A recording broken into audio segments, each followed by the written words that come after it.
اللہ الرحمن الرحیم۔ انشاءاللہ سبحانہ وتعالی آج انشاءاللہ سورہ انعام کی 151ویں آیت کی تلاوت سے ہم شروع کریں گے اور اس بارے میں جو باب التفسیر بیان کی گئی ہے اس کو بیان کریں گے۔ بسم اللہ الرحمن الرحیم۔ وَلَا تَقْرَبُوا مَالَ الْيَتِيمِ إِلَّا بِالَّتِي هِيَ أَحْسَنُ حَتَّى يَبْلُغَ أَشُدَّهُ وَأَوْفُوا الْكَيْلَ وَالْمِيزَانَ بِالْقِسْطِ لَا نُكَلِّفُ نَفْسًا إِلَّا وُسْعَهَا وَإِذَا قُلْتُمْ فَاعْدِلُوا وَلَوْ كَانَ ذَا قُرْبَى وَبِعَهْدِ اللَّهِ أَوْفُوا ذَلِكُمْ وَصَّاكُمْ بِهِ لَعَلَّكُمْ تَذَكَّرُونَ۔ اب اس آیت کریمہ کا ترجمہ یہ ہے کہ اور یتیم کے مال کے قریب مت جانا مگر ایسے طریق سے جو بہت ہی پسندیدہ ہو یہاں تک کہ وہ اپنی جوانی کو پہنچ جائے، اور پیمانے اور ترازو یعنی ناپ اور تول کو انصاف کے ساتھ پورا کیا کرو۔ ہم کسی شخص کو اس کی طاقت سے زیادہ تکلیف نہیں دیتے، اور جب تم کسی کی نسبت کچھ کہو تو عدل کرو یعنی سچ بات کرو، اور اگرچہ وہ تمہارا قرابت دار ہی ہو، اور اللہ کے عہد کو پورا کیا کرو۔ یہی باتیں ہیں جن کا اس نے تمہیں تاکیدی یعنی حکم دیا ہے تاکہ تم نصیحت قبول کرو۔ اب اس کی تفسیر میں بیان کیا جاتا ہے کہ یعنی یتیم کے مال کے قریب نہ جاؤ، یعنی ان کے مال کا کسی حال میں بھی تعرض نہ کرو۔ یتیم انسانوں میں اسے کہا جاتا ہے جس کا سن بلوغت سے پہلے باپ فوت ہو جائے۔ اب میرے بھی باپ فوت ہو گئے، آپ کے بھی ہوئے، آپ کے بھی، ہم کو یتیم نہیں بولتے۔ بچہ جوان ہونے سے پہلے جس کے باپ کا انتقال ہوتا وہ یتیم ہوتا۔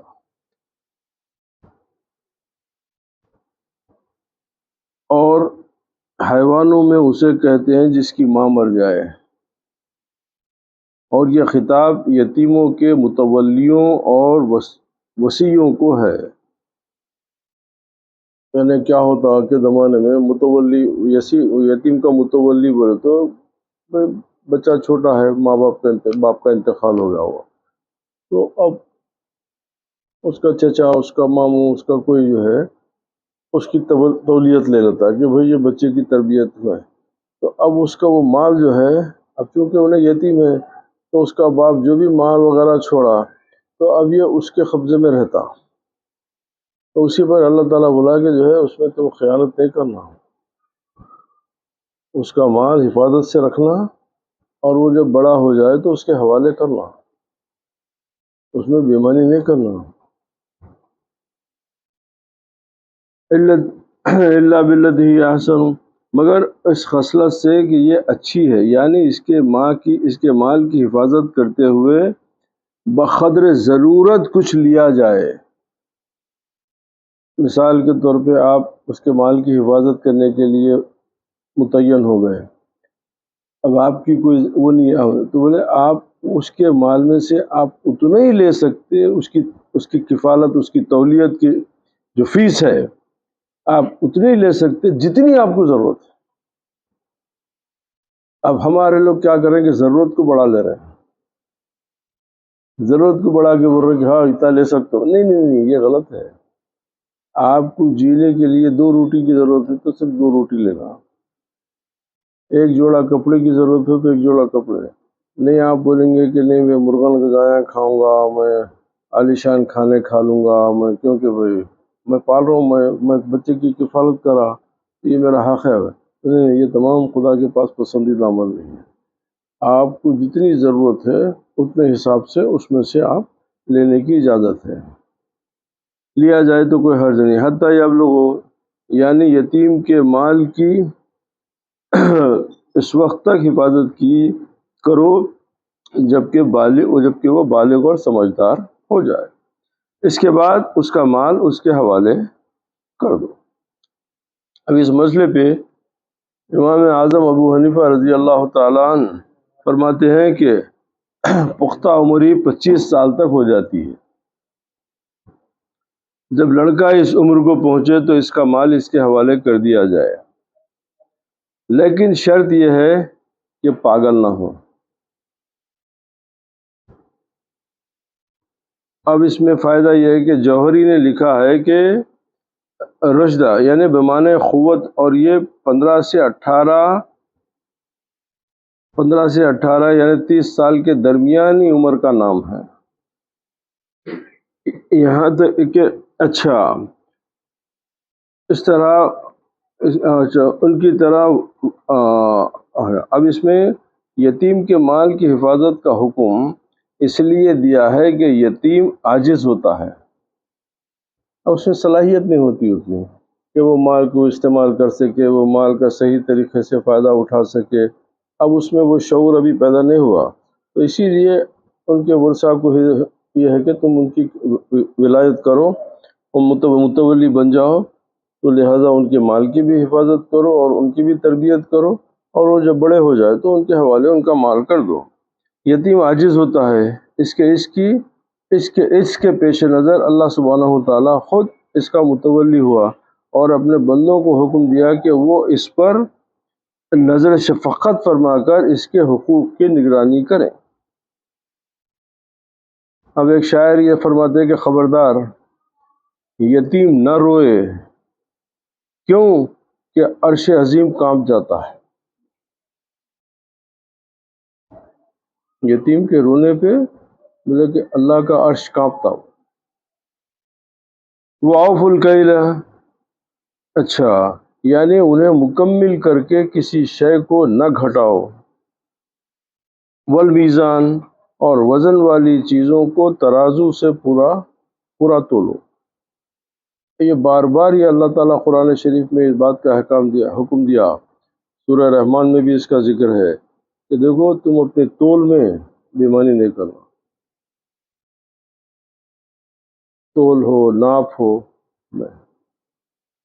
اس میں کبھی بےمانی نہیں کرنا، یہ اللہ کو ناپسندیدہ چیز ہے اور یہ بہت بڑا گناہ ہے اللہ کے پاس۔ تو بولے ترازو سے پورا تولو، بالقسطی، اوفو یعنی ان دونوں کو پورا کرو، درا حال کہ تم عدل کرنے والے ہو جاؤ۔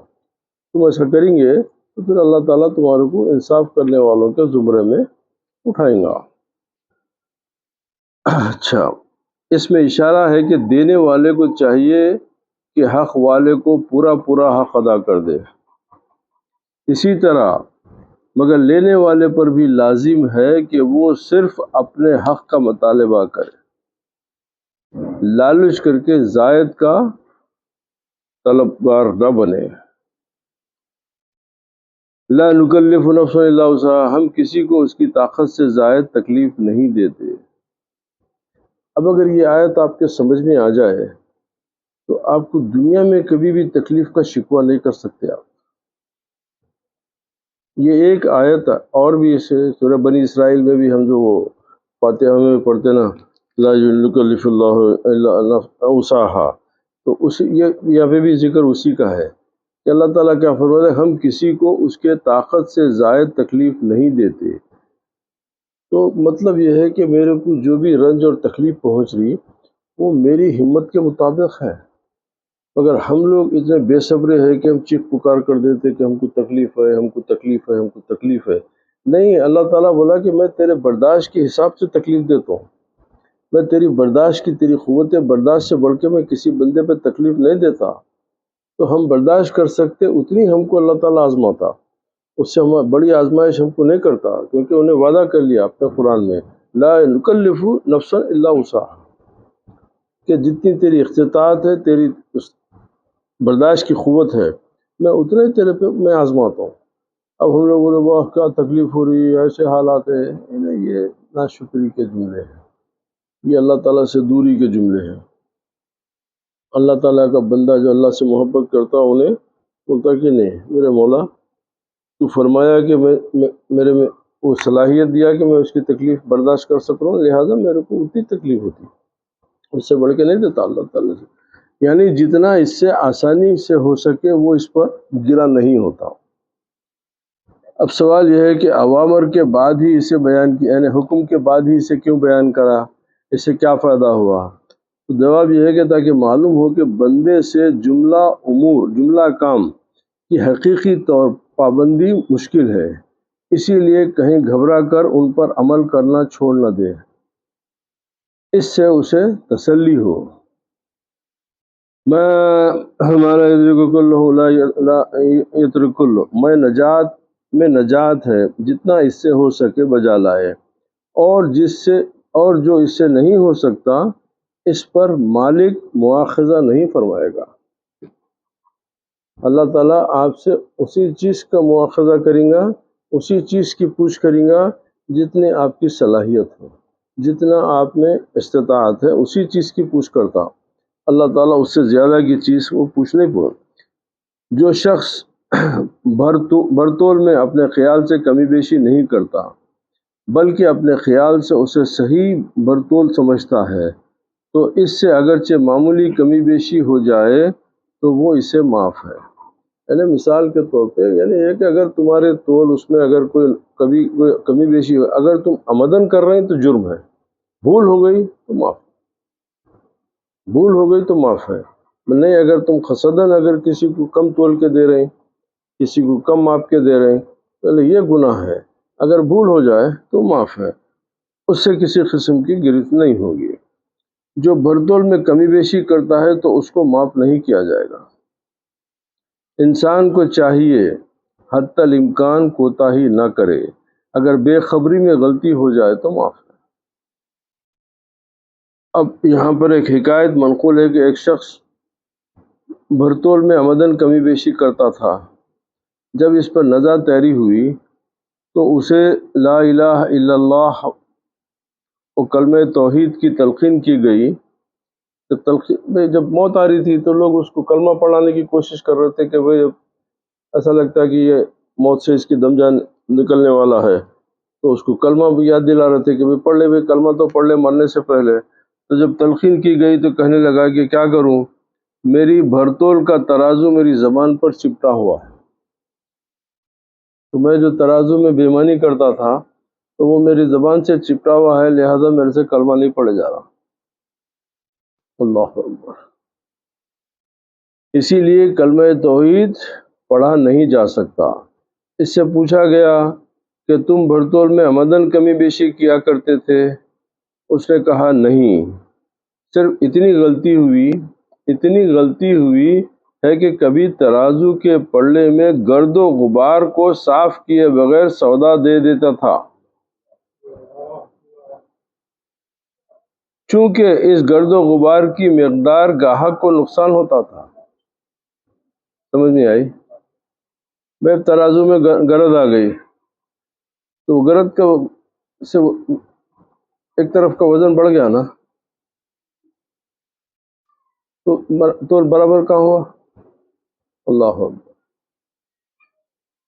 غور کیجئے، جب معمولی گرد و غبار سے اتنی سخت سزا ہو تو جو لوگ منوں کے من ہڑپ کر جاتے ہیں ان کا کیا حشر ہوگا؟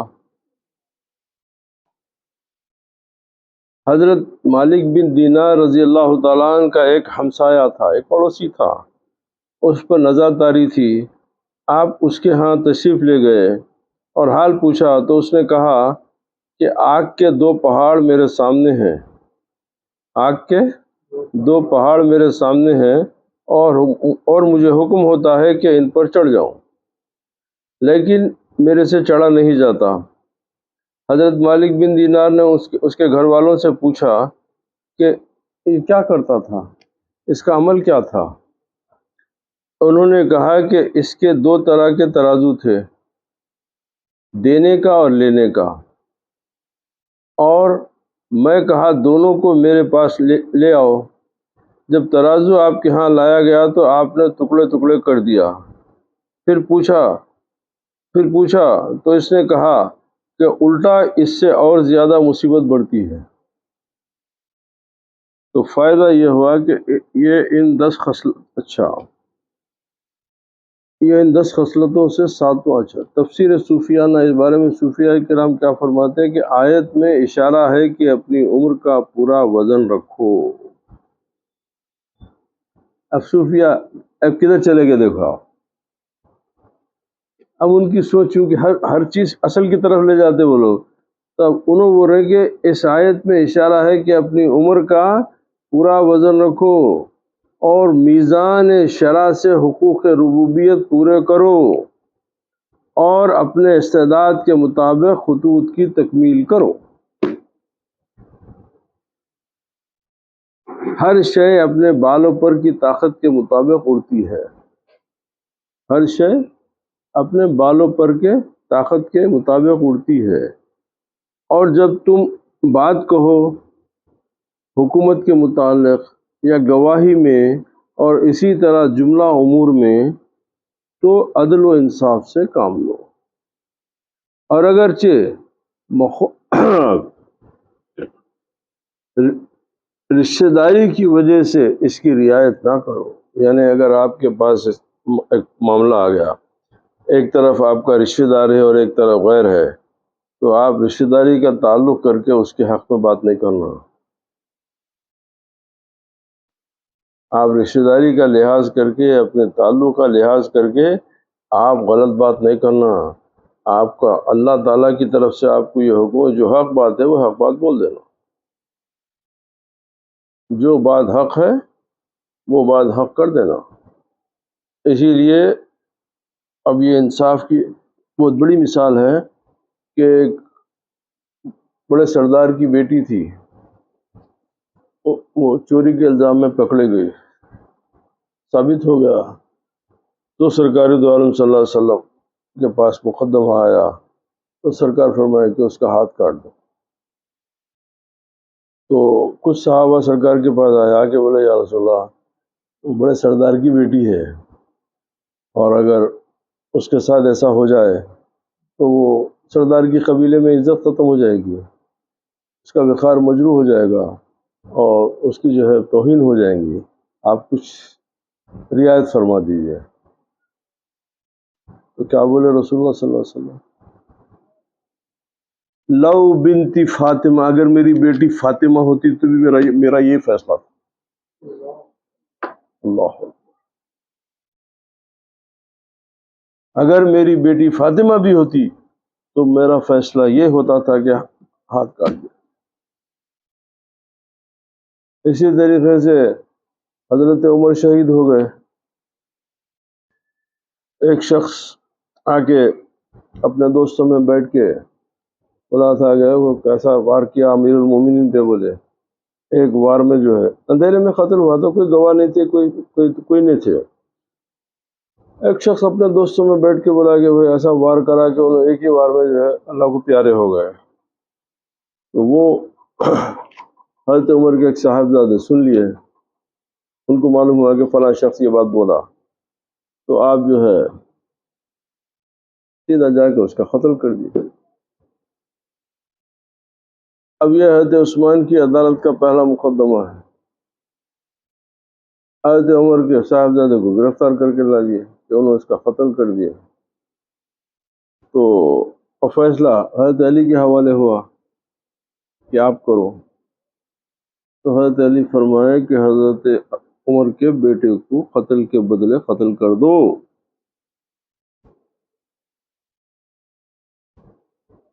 اور لوگ پریشان بولے کہ ارے وہ تو اپنے باپ کا بدلہ لیا، انہوں گواہی کا انتظار کیوں نہیں کرے؟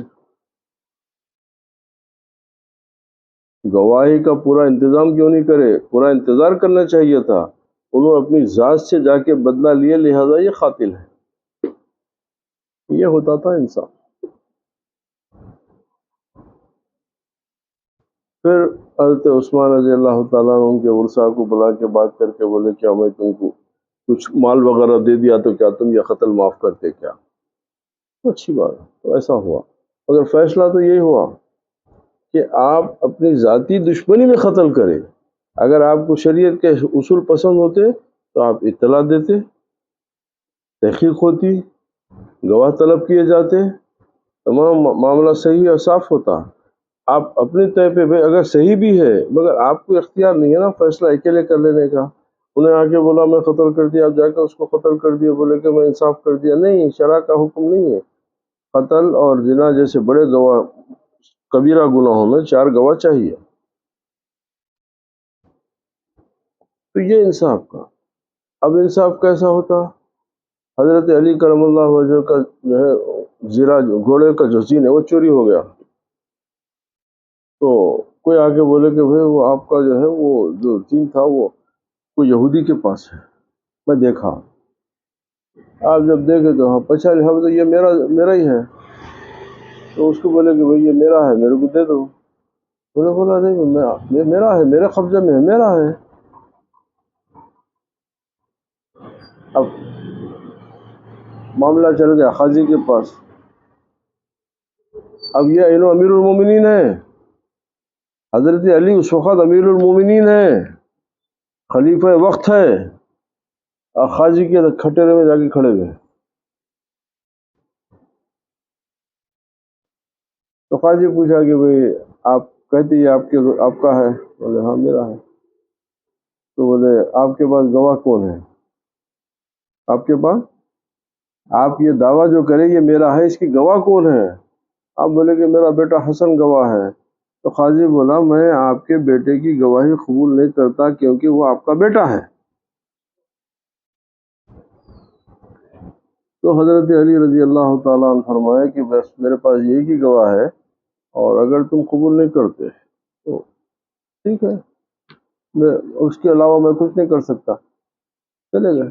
تو وہ یہودی پیچھے جا کے ان سے مل کے کلمہ پڑھ لیا، اللہ اکبر اللہ اکبر، کہ امیر المومنین ہو کے قاضی سے یہ نہیں بولے کہ تیری جرت کیسا ہوئی میرے سے یہ سوال کرنے، یعنی اتنا شرع شریف کا احترام کرتے تھے یہ لوگ، اتنا اللہ اس کے رسول کے حکم کو اس طریقے سے پابندی کرے۔ علی بولے نہیں، خود پہ جب آئی تو خود بھی اس طریقے سے انصاف کرے، تو دین اس لیے پھیلا۔ دین ایسی بیمانیوں سے استغفر اللہ ظلم و زبردستی سے پھیلا نہیں، کیونکہ جب غیر اقوام جب دین کے اچھے لوگوں کی جب ان کی کردار دیکھتے تھے، ان کی باتوں کو دیکھتے تھے، ان کے عمل کو دیکھتے تھے، ان کے قول کو دیکھتے تھے، تو متاثر ہوتے تھے کہ اللہ اکبر، یہ لوگوں کو یعنی اتنا خدا کا خوف ہے کہ طاقت کے باوجود بھی انصاف کا تقاضا جو ہے اس کو پورا کر رہے ہیں، کہیں اپنی زور زبردستی کی بات نہیں کر رہے ہیں، سب کچھ استعمال کر سکتے تھے۔ اس کے بعد حالات بگڑنا شروع ہو گئے۔ اب اس کے بعد میں ہر طاقت پر اپنی خرابیوں کو جو ہے ہنر بنا کے پیش کرنا شروع کر دیا، ہر چیز کو جائز رکھتے رکھتے آج یہ نوبت پہ آ گئے ہم۔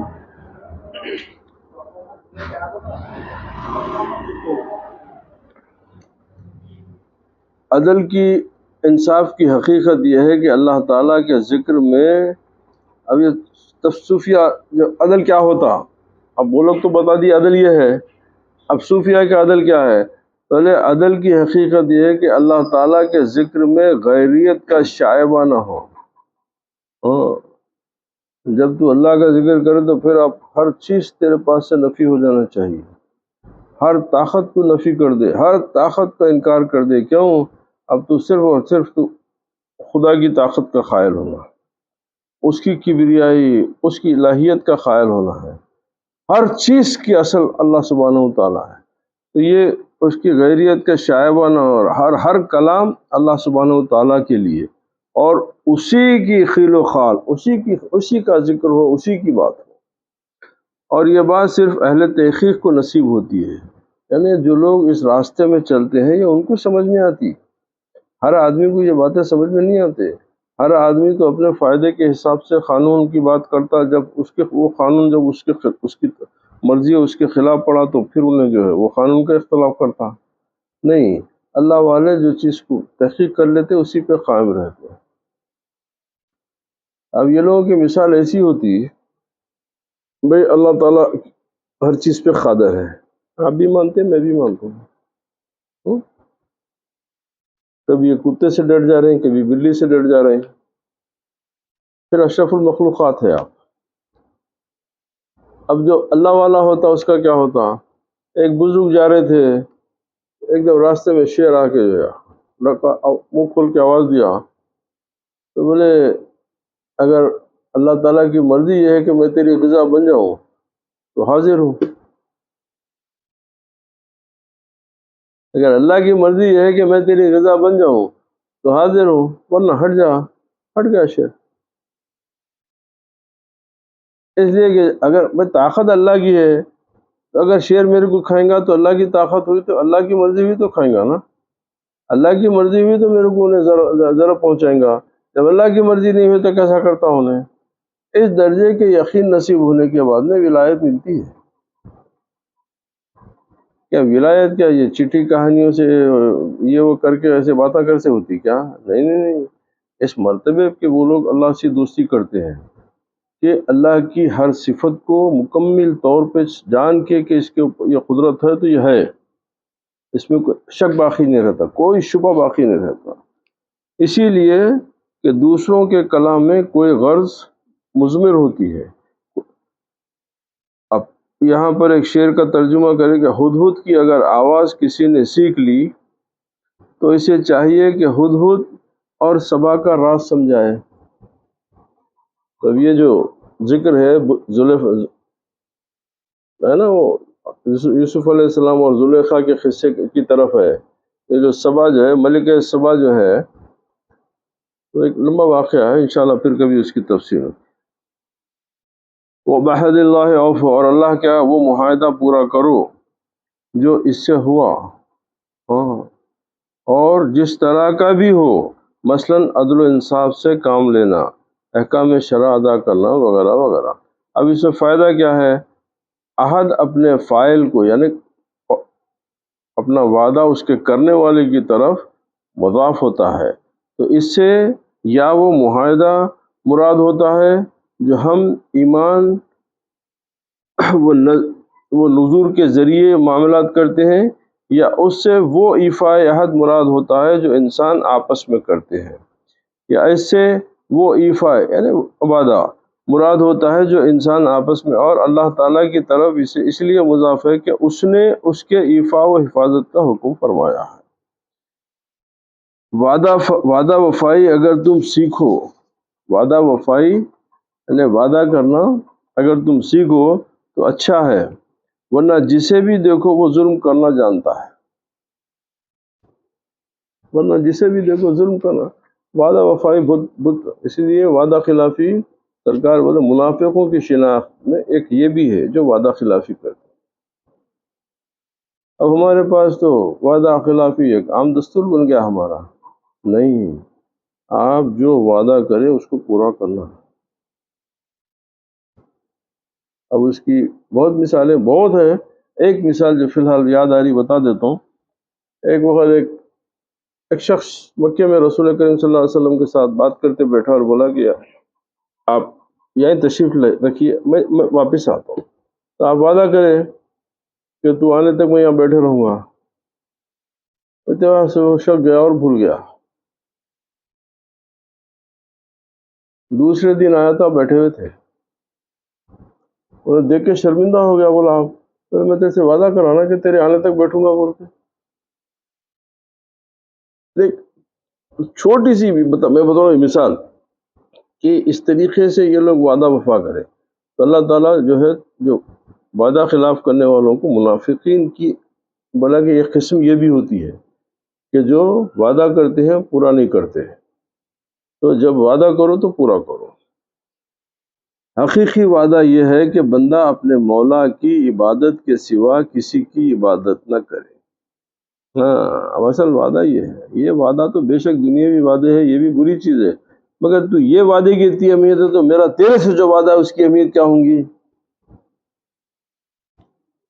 کسی کی عبادت نہ کرے اور صرف اسی کی محبت میں مستغرق رہے، ڈوبے رہے اسی کی محبت میں، سوائے اس کے اور کسی کو نہ دیکھے، صبح ازل سے لے کے ابد کی شام تک دوستی مہر و محبت ایک عہد و میثاق پر ہے۔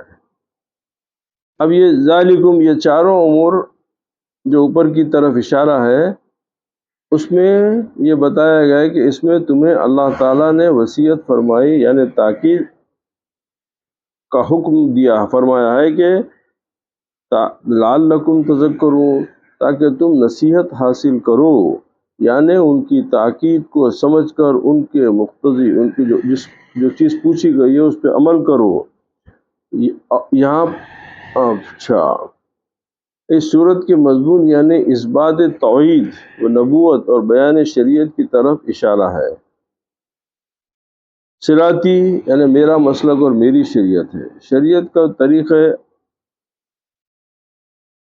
الہی، شریعت کو طریقہ الہی اس لیے کہا گیا کہ اس کی وجہ جنت کے ثواب کو حاصل کیا جاتا ہے، اور یا متکلم سے حضور علیہ الصلوۃ والسلام مراد ہے، اور وہ اس لیے کہ آپ اس راستے پر چلتے ہیں، اور اس نسبت سے صراط کو حضور علیہ الصلوۃ والسلام کی طرف بھی اشارہ کیا گیا، اس وجہ سے کہ آپ ہی اس کے واضح ہیں، کیونکہ صراط کا اعلیٰ، سب سے بہترین ہمارا اعلیٰ نمونہ رسول پاک۔ اسی لیے دیکھیے اللہ سبحانہ و تعالیٰ جب ہم سے جس قرآن میں جہاں جہاں ہم کو حکم دیا تو بولا کہ یعنی الی صراط مستقیم، الی صراط مستقیم، الی صراط مستقیم کی طرف جاؤ، صراط مستقیم کی طرف، صراط مستقیم۔ جب رسول کریم صلی اللہ علیہ وسلم کا ذکر فرمایا تو یہ نہیں بولا کہ آپ صراط مستقیم کی طرف آؤ، نہیں بولا، بولا کہ اعلیٰ صراط، یہ صراط مستقیم پہ ہے۔ جہاں کبھی سرکار کا ذکر آیا تو وہاں پر اللہ تعالیٰ یہ نہیں بولا کہ میرا نبی صراط مستقیم پہ ہے، نہیں بولا، سوری صراط مستقیم کی طرف چلتا ہے، نہیں بولا، بولا نہیں یہ صراط مستقیم پہ ہے۔ اب دنیا میں جتنی صراط مستقیم جس کو بھی نصیب ہوں گا وہ ان کی تخلید میں، ان کی محبت میں نصیب ہوں گی، اسی لیے کہ وہ صراط مستقیم پہ ہے۔ چھوٹی بات ہے مگر سمجھ میں آئی تو فائدہ پہنچاتی ہے۔ اس وجہ سے، اس لیے کہ اس کا واضح اللہ تعالیٰ ہے، اس اعتبار سے اسے صراط اللہ کہا گیا ہے، مستقیماً یعنی سیدھی راہ اور نہایت مضبوط۔ اب اس بات سے فائدہ یہ ہوا کہ دوسرے راستوں سے وہ راستے مراد ہیں جو صراط مستقیم کے خلاف ہیں، جیسے یہودیت، نصرانیت، جوئزم، کرسچینٹی، یہ تمام یہ صراط مستقیم کے خلاف ہیں۔ اب صراط مستقیم پہ ایک ہی مذہب ہے، وہ ہے اسلام، اور دیگر گمراہ کن ملتیں۔ فتفرق بکم،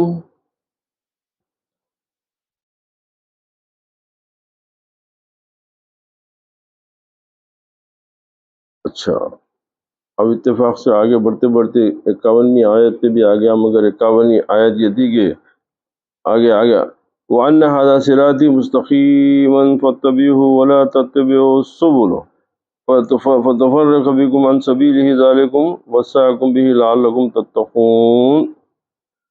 اور یہ کہ یہی شریعت میرا سیدھا راستہ ہے، تو تم اس کی پیروی کرو اور راستوں پر نہ چلو، پھر دو راستے وہ راستے اللہ کی راہ سے تمہیں جدا کر دیں گے۔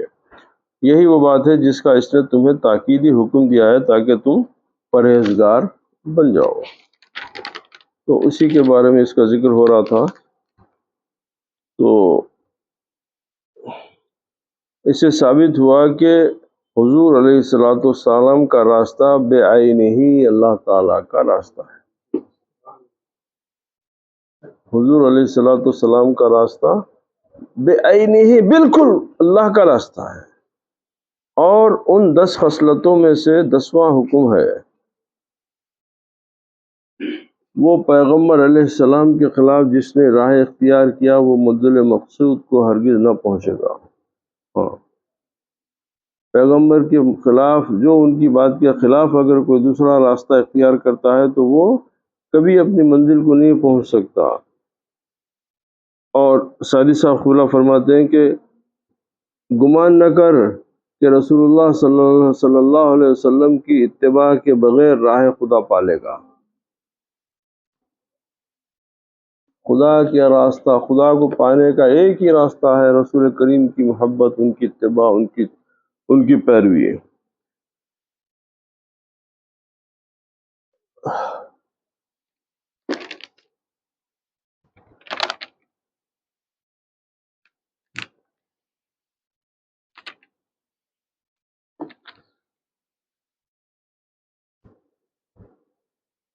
اچھا، اور یہ اتباع سبیل الہی یعنی اور ترک اتباع سبل یعنی اچھے راستے کو چھوڑ دینا کی طرف اشارہ ہے۔ تمہیں اللہ تعالیٰ نے اس کی وصیت فرمائی ہے تاکہ تم سبیل کفر کی اتباع اور گمراہی سے بچ جاؤ، یعنی تم لوگ کفر اور گمراہی کے راستے سے بچ جاؤ، اس کو چھوڑ دو۔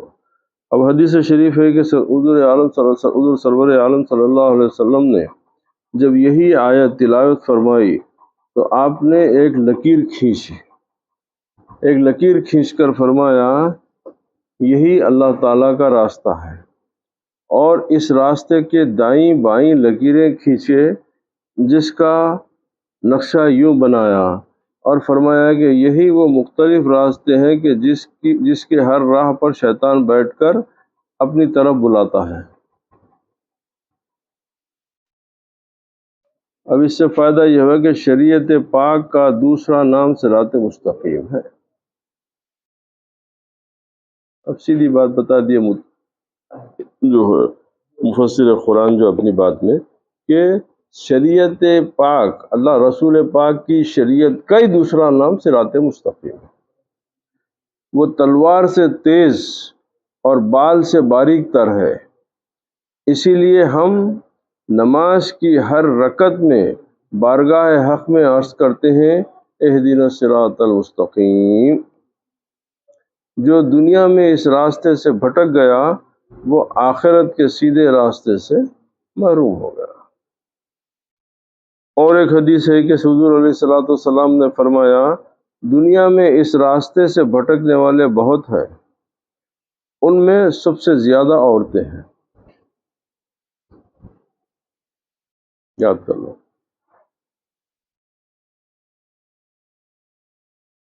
اب اس باتوں سے فائدہ کیا ہوا کہ دور حاضرہ میں شہوات دانی اور اپنی منمانی پر عمل کرنے میں مرد عورتوں سے کم نہیں۔ ابھی نو بول رہے ہیں کہ خواہشات کے پیچھے پڑنے میں عورتیں بھی، مرد بھی جو ہے وہ عورتوں سے کچھ کم نہیں رہے۔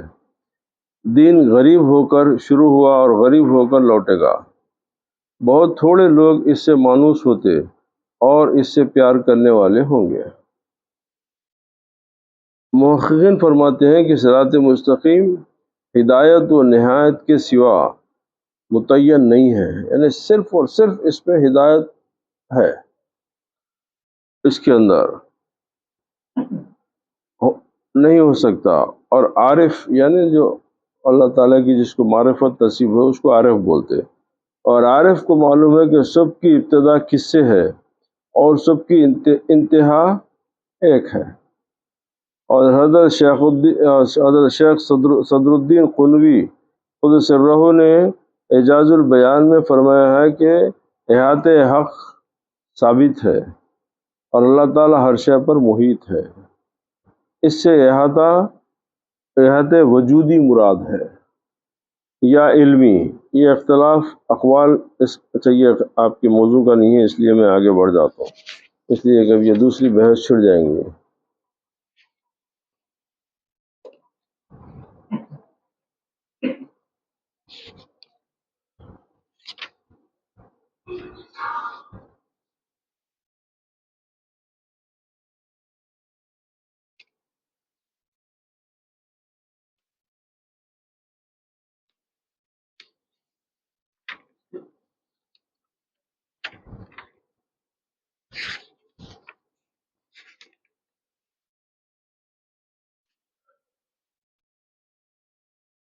اب اس کے بعد ہے کہ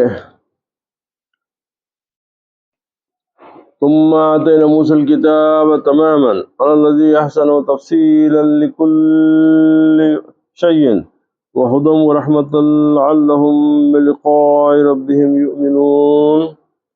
پھر ہم نے موسیٰ کو کتاب دی اس شخص پر نعمت پوری کرنے کے لیے جس نے نیکی کی اور ہر چیز کی تفصیل و ہدایت اور رحمت کے لیے، تاکہ وہ اپنے رب کی ملاقات پر ایمان لے آئیں، اپنے رب سے ملنے پر ایمان لے آئیں۔ اس کی اصل اچھا، ہم نے تمہیں حکم فرمایا کہ صراط اللہ کی اتباع کرو، پھر ہم نے موسیٰ علیہ السلام کو کتاب عطا فرمائی۔ یہاں کتاب سے توریت مراد ہے، کیونکہ ان کو جو کتاب دی گئی تھی اس کا نام توریت ہے۔ اور لفظ ثم اخبار میں اچھا، جیسے کہتے ہیں کہ بلغی ما سنت الیوم ثم ما سنت، اس سے انبیاء علیہ السلام اور خواص مومنین مراد ہے۔ خواص یعنی خاص، مومنوں میں بھی خاص۔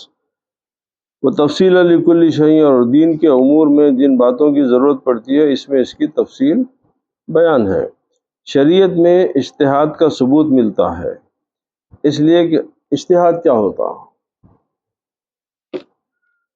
کہ اب ہمارے حساب سے قرآن کریم میں اللہ تعالیٰ فرمایا ہے کہ الیوم اکملت لکم نعمتی واتممت علیکم نعمتی، کہ میں یہ قرآن میں اپنی تمام نعمتیں مکمل، یہ تمام باتیں پوری کر دی اور میری نعمتیں پوری ہو گئی، تو پھر اب اس کے سوا اب کیا ہے؟ تو نے حضور کریم علیہ الصلوۃ والسلام فرمایا کہ میری امت میں ہر ایک مدت کے بعد ایک مجتہد پیدا ہوگا۔ تو اب یہ شرعی اس کو بولتے ہیں کہ مجتہد کس کو بولتے ہیں؟ جو اجتہاد کرے۔ اجتہاد کیا ہوتا کہ جیسے جیسے دنیا میں مسائل جدیدہ آتے جاتے ہیں اور جس کی قرآن و حدیث میں کوئی روشنی نہیں ملتی، تو مجتہد بہت بڑا عالم ہونا پڑتا۔ تو مجتہد اپنے علم سے اور اپنی تحقیق سے قرآن و حدیث کی روشنی میں اس سے ملتے ہوئے ان کی اسی مزاج کو دیکھتے ہوئے انہیں جو ہے ایک نئے مسئلے کا جو ہے آپ کو جواب بتاتا۔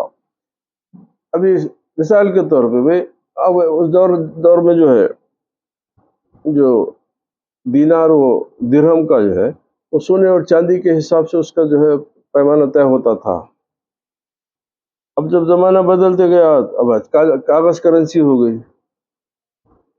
اب جو ہے کرنسی بدل گئی، اب دنیا میں کہاں ہے جو سونے چاندی کے سکوں کا جو ہے رواج چلتے گیا۔ تو اب اس کے لیے علماء کو اجتہاد کر کے بتانا پڑتا کہ بھئی یہ جائز ہے یا ناجائز ہے۔ تب اسی طریقے سے اب پہلے زمانے میں اونٹوں پہ، گھوڑوں پہ، پیدل لوگ سفر کرتے، حج کرتے۔